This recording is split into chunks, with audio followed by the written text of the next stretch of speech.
Allora,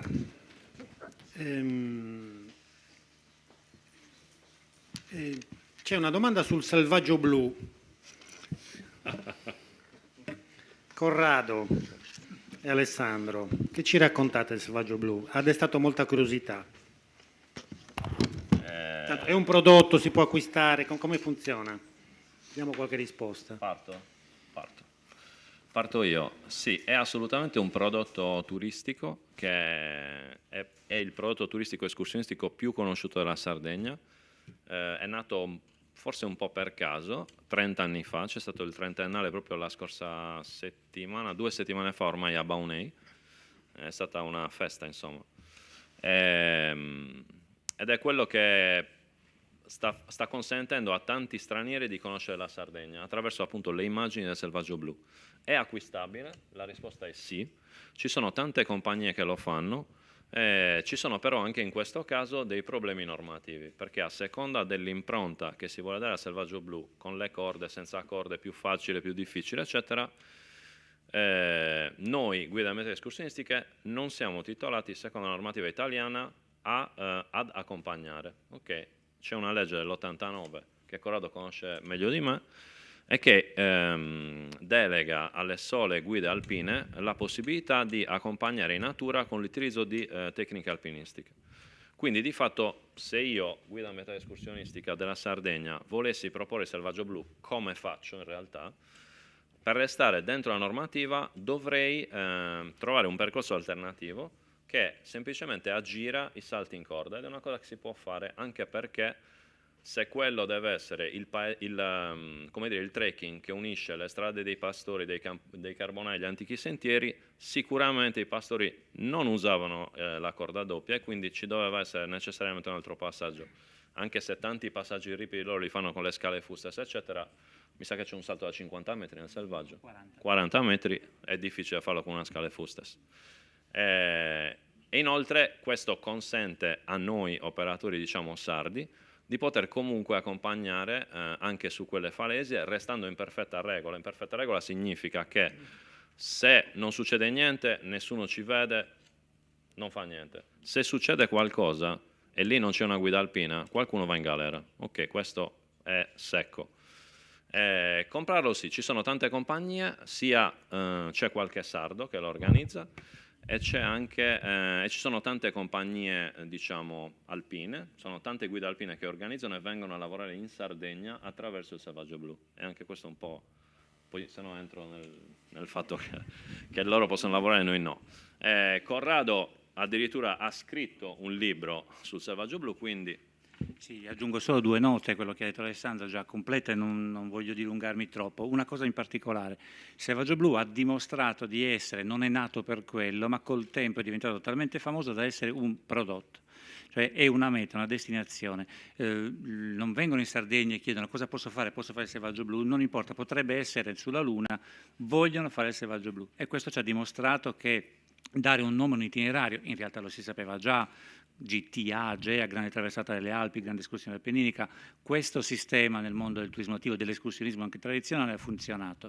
2 cose, quindi questo vuol dire che forse possiamo iniziare a dare dei nomi a degli altri percorsi della Sardegna, come dire, investendo sulla creazione di prodotti alternativi a questo, non perché debbano essere necessariamente migliori, ma perché con la crescita della frequentazione del turismo attivo in Sardegna, in particolare sul selvaggio blu, lo sanno bene gli amministratori del territorio comunale di Baunei, si stanno creando delle situazioni di sovraturismo, di overtourism, cioè di eccessiva pressione antropica, soprattutto sui campi, sui bivacchi di cui parlava Alessandro prima, dove ovviamente quando dormono 10 persone il problema non si pone, quando incominciano a dormire su quel luogo 50 persone ogni notte, potete immaginare, senza servizi, eccetera, eccetera, quale impatto si viene a generare su quel luogo. Problema che avremo sempre più evidente in futuro e sul quale che ci imporrà regolamentazioni da un lato e creazione di nuovi prodotti dall'altro.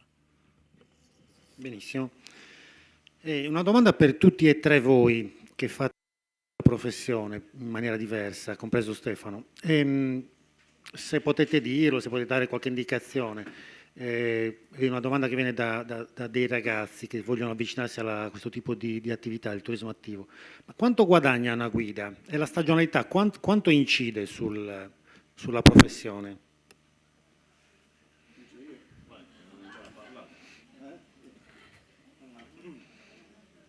Questo dipende essenzialmente dal tipo di contratto e di accordo che si fa. Vi posso dire che in Sardegna, nella nostra zona, esistono due tipologie di rapporti: quelli inquadrati attraverso collaborazioni occasionali, ma più che altro attraverso associazioni sportive dilettantistiche ufficialmente no profit, o aziende, imprese come la nostra che assumono regolarmente contratti stagionali. Lo stipendio varia tra 1.200 e 1.700, 1.800 euro ovviamente. Questi sono i compensi che noi paghiamo ai professionisti. Poi ovviamente c'è la gavetta da fare, quindi sono quelli che arrivano con pochissima esperienza, ai quali diamo un compenso che non è un rimborso spese, ma un compenso che è commisurato a quello che sanno fare, ma vanno via con un grande bagaglio di esperienza da portare altrove. Prego. Naturalmente è molto variabile l'elemento reddituale, perché è legato anche a un altro aspetto non secondario, cioè se uno è una guida regolare e quindi paga le tasse o meno. Già questo fa una differenza anche nella concorrenza nel settore. Una brava guida già affermata guadagna molto bene, tanto da potersi permettere, se è davvero capace, di lavorare 3 mesi e ha il reddito per tutto l'anno. Ragioniamo su redditi normali, nel senso, questo vuol dire che se si lavora bene nel mercato, in teoria, questo non vuol dire a corrette, ma vuol dire che c'è necessità di professionisti, perché il settore, che è pure in crescita, genera saturazione sui bravi. E sappiate però che contemporaneamente, oltre ai bravi che sono saturi in stagione, a fianco ci sono, lo dico per fortuna perché vuol dire che il mercato riesce anche a punire, delle persone che non hanno particolari capacità e competenze, che non riescono neanche a sbarcare il lunario. Non lo dico con godimento, sia chiaro, dico che questo vuol dire che il mercato già oggi premia chi è professionista e si sa proporre e lavora bene, e già lascia un po' ai margini chi in qualche modo un po' si improvvisa. Però scusami, la differenza può essere il fatto che una guida ambientale può lavorare da solo, una guida subacquea, un istruttore subacqueo, se non ha alle spalle un'organizzazione con tutta la tecnologia, non lavorerà mai. Cioè da noi non è previsto che tu domani mattina con il tuo brevetto di istruttore vai a lavorare. Certo. Non è possibile questo. Aggiungo solamente che, diceva bene Corrado, dipende un pochino dalla competenza, e questo, come dire, alla lunga si vede dal mercato, perché abbiamo parlato prima di TripAdvisor, qualcuno qua è il numero 1 TripAdvisor, e quindi insomma tutti vogliono andare da lui, giustamente. E poi dipende a quali mercati ti proponi. Ci sono tanti che si propongono solo al mercato sardo perché sono interessati a quello, o perché non hanno i canali o non sono in grado di trovare i canali giusti. Ci sono tanti altri che si rivolgono a tour operator nazionali e internazionali, e ci sono tanti altri che utilizzano semplicemente la rete con i diversi marketplace dove possono offrire le loro escursioni e le loro esperienze. Una domanda per Valentina. Allora, la piattaforma che hai presentato è sembrata molto interessante, ci sono tanti complimenti. Ci chiedono una cosa tecnica. Il momento in cui i contenuti anche del turismo attivo, poniamo per esempio, saranno dentro questa grande piattaforma potentissima di livello mondiale, vi comporterete un po' come Booking, cioè sarà possibile cliccare su quel contenuto specifico e comprare il selvaggio blu, e se sì, che tipo di commissioni state pensando di impostare? Allora, già in realtà Booking è nostro partner da sempre, nel senso che quando cerchi un hotel su TripAdvisor, nel momento in cui poi hai deciso qual è, appare una schermata con i prezzi della rete, tra cui anche le OTA, e ci riconosce un click per ogni persona che da TripAdvisor atterra sulla piattaforma di Booking. Già oggi, quindi noi facciamo diciamo da tramite, non vendiamo, per quello che riguarda gli alloggi. Per quello che riguarda i ristoranti e le attrazioni, le attività, quindi anche tutte quelle del turismo attivo, sono già in vendita, nel senso che noi abbiamo acquisito The Fork e Viator qualche anno fa, The Fork per i ristoranti e Viator per tutte le attività, esperienze, tour, e vendiamo direttamente dal sito l'esperienza al consumatore. La domanda sulle commissioni però non la so, perché non è il mio ruolo, io mi occupo di comunicazione, quindi non lo so. So che... Ah, la sa lui, ecco. Ecco, tra il 20 e il 25%. Però anche lì noi siamo in realtà degli intermediari, perché chi vende è chi propone quel tour stesso, quindi la transazione non viene fatta con noi, viene fatta direttamente col tour operator o insomma chi vende l'attività. Questo è quello che è oggi. Sulla nuova piattaforma per ora rimane identico, perché ci stiamo concentrando molto sul lancio al consumatore e quindi quello che cambierà per il singolo business non si sa ancora. Quello che noi diciamo, mi hanno detto di consigliare, è nel momento in cui viene fatto il lancio, che sarà entro la fine di novembre, più che di aprire una pagina come business, di iscriversi personalmente col proprio account, se non ce l'avete già, crearne uno e iniziare a vedere come funziona il nuovo TripAdvisor, e poi pian piano noi comunicheremo che cosa potrebbe cambiare, che abilità avranno i singoli business e le singole strutture nella loro scheda. Per ora però non cambia nulla rispetto al passato. Una domanda per Joseph invece, ed era anche per l'assessore Argiolas, ma non c'è. Nel piano strategico e in tutte queste giornate dicono non avete mai parlato dei comuni. I comuni verranno poi coinvolti in qualche modo, perché avranno certamente un ruolo importante nello sviluppo turistico.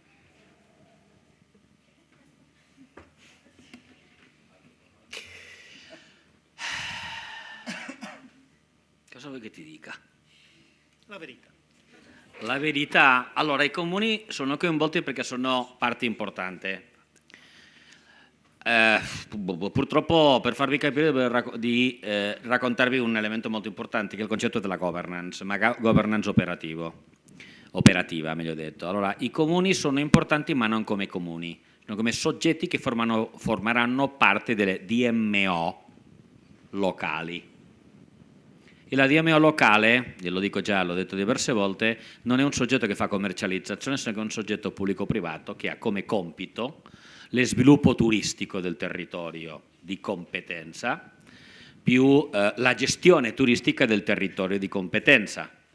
Perché qui ci troviamo con un problema, che c'è la logica delle micro DMO locali quasi di quartiere, e in conseguenza non puoi fare ragionamenti di territorio o di area vasta o di destinazione o di cluster se non hai la collaborazione fra diversi comuni. La prova sono loro, loro non ragionano con il comune A, B, C o D, se non ragionano con un prodotto di territorio. Pertanto i comuni sì, saranno coinvolti attraverso diciamo, una logica di governance operativa. Il concetto è molto semplice. Il piano strategico del turismo parte da una base, non è un piano di politica turistica. Dobbiamo essere consapevoli che se vogliamo far crescere turisticamente la Sardegna, il turismo non è una materia politica, non è una materia né di destra né di sinistra. E quello che tenta, e per questo abbiamo fatto con l'Argiolas la scelta della logica partecipativa, è che sia un piano sul quale tutte le amministrazioni, indipendentemente del colore politico, di pensieri politici o anche personali, devi lasciarli fuori. In conseguenza i comuni sì, assolutamente, dentro di una cornice, con degli scopi molto chiari. Qui c'è una cosa molto importante, molto. Purtroppo nel turismo italiano e anche nel sardo, io ne ho sentito in questi mesi ragazzi delle cose, degli inventi di gasosa, uno si alza al mattino, ha una grande idea e quello diventa un prodotto turistico. C'è un problema, dove è la Sabrina? Il mercato turistico è estremamente concettualizzato e organizzato. Quello che si tratta è di evitare che determinato comune decida perché si è acceso la lampadina, di fare così. perché a me lui sembra. Pertanto il ragionamento è quello di determinare un indirizzo collettivo, un obiettivo strategico sui diversi prodotti, che non territorio. Io insisto fondamentalmente sul concetto del non il territorio, ma la destinazione. Pertanto il ragionamento è quello di far sì che i comuni, attraverso gli operatori di ogni territorio, lavorino assieme al concetto della DMO territoriale, in modo di sviluppare, diciamo, in quel territorio, d'accordo con la sua potenzialità e attraverso piani di sviluppi o piani di sviluppo specifico per destinazioni, quello che è l'ipotesi di sviluppo turistico. Ok? Telemaco, vieni, ci siamo dimenticati di te, ti chiedo scusa.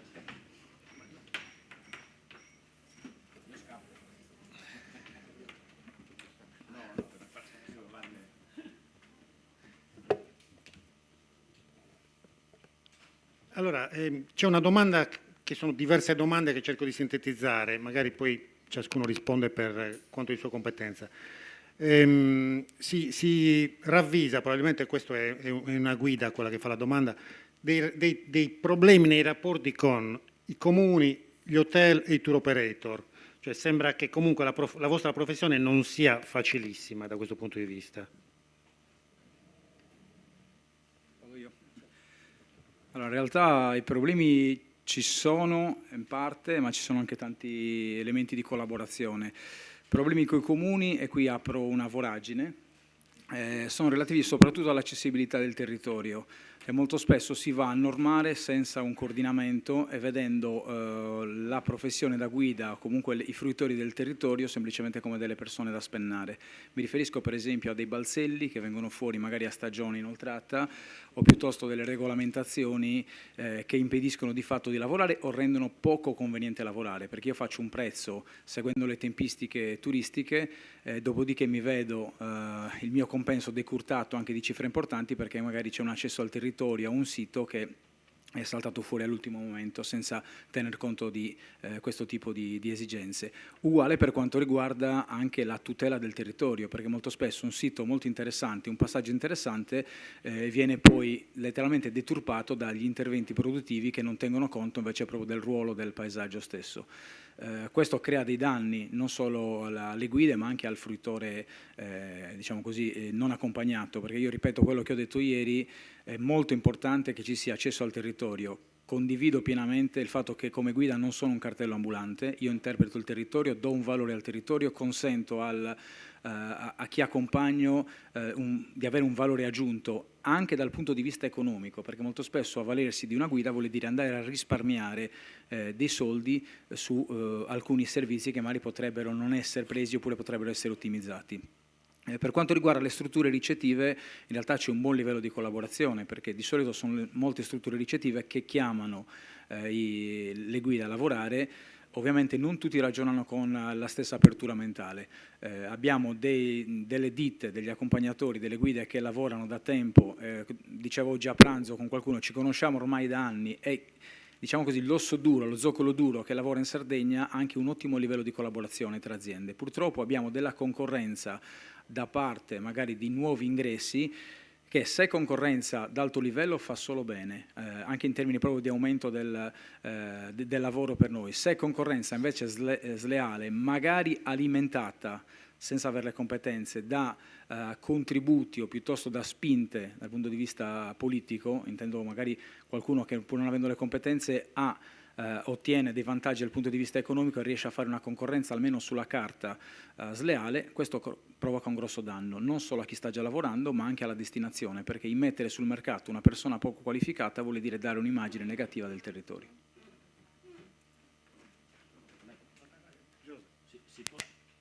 Sì, posso aggiungere rispetto a, collegandomi a quello che dicevo prima sulla questione dei comuni, eccetera.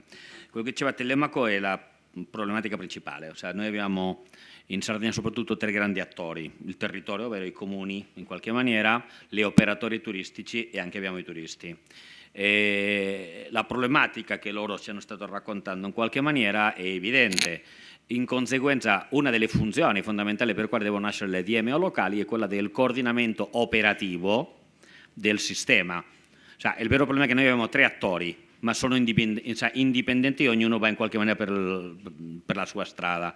Il ruolo della DMO locale è precisamente fare il coordinatore operativo per creare il sistema e migliorare la nostra competitività e attrattività, nel modo che ci sia 1, 2, 3, n referenti sul territorio che sono quelli che vanno a coordinare le diverse problematiche da una parte o dall'altra.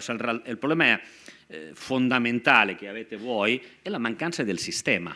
Quello che ci manca a noi in Sardegna è prevalentemente il cosiddetto sistema, e la funzione di mettere assieme pubblico e privato dentro di questi soggetti, chiamiamolo sovralocali, perché non saranno locali, sono sovralocali, è precisamente quello del coordinamento e di trovare le soluzioni, le strade più pertinenti per incrementare la competitività e l'attrattività complessiva.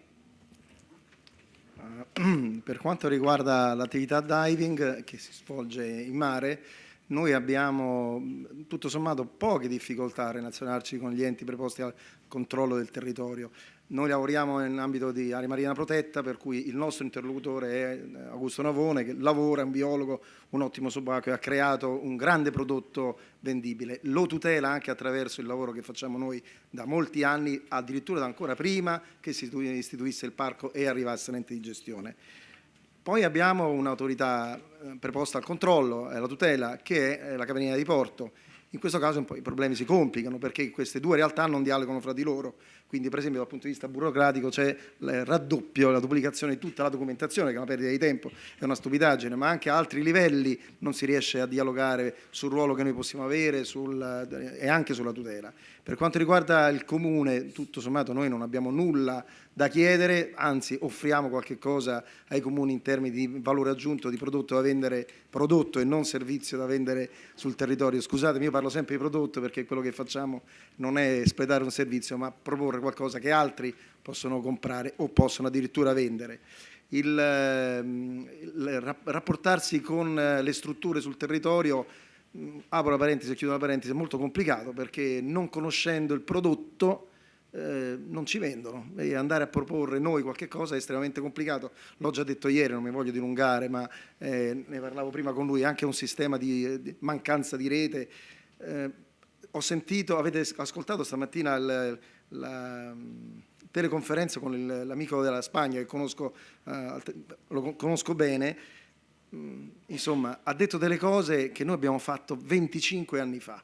Il problema è che ce le siamo dimenticate, ce le siamo perse. Loro sono stati capaci di fare sistema, fare rete, portare avanti un progetto, e io lo vedo il prodotto Costa Brava in giro per l'Europa e in tutte le ferie che facciamo. Noi abbiamo fatto un albo regionale nel 99 e non esiste più, abbiamo cercato di fare sistema, non esiste più, a nessuno è interessato tutto questo, e quindi si è smontato. Oggi il nostro sistema diving è enormemente frammentato, e forse anche per questo è poco appetibile ai tour operator, che non hanno una linea comune di prodotto da ascoltare, acquistare e riprodurre ai loro clienti.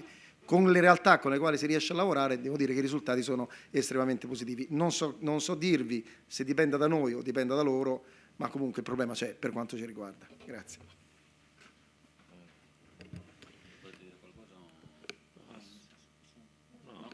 Una domanda. Volevo sapere, per curiosità volevo non era sapere. previsto che io rispondessi a domande, quindi non Tocca a te, ti spiego perché, Dimmi. mi è sorta spontanea. Quante adesioni da parte di istituzioni hai ricevuto per il call to action?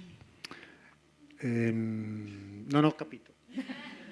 Ecco, ci siamo risposti, grazie. No, non esageriamo. Abbiamo avuto degli esponenti di diversi comuni, siamo al 5º appuntamento, per cui insomma non diciamo che è tutto negativo. Ci sono dei comuni che si sono dimostrati sensibili, pochi, diciamolo, però ci sono stati, per cui non è che ci abbiano ignorato completamente. Ovviamente è uno degli aspetti critici, la formazione degli amministratori comunali è uno degli aspetti che nel modello che sta sviluppando Joseph è importante, però insomma diciamo che ci sono dei comuni che lo fanno, altri che lo fanno meno, e li recupereremo pian piano, insomma è un percorso che abbiamo appena iniziato. Tourism Call to Action, 7 incontri formativi per la crescita turistica della destinazione Sardegna. Iscriviti su www.aeroportodiolbia.it.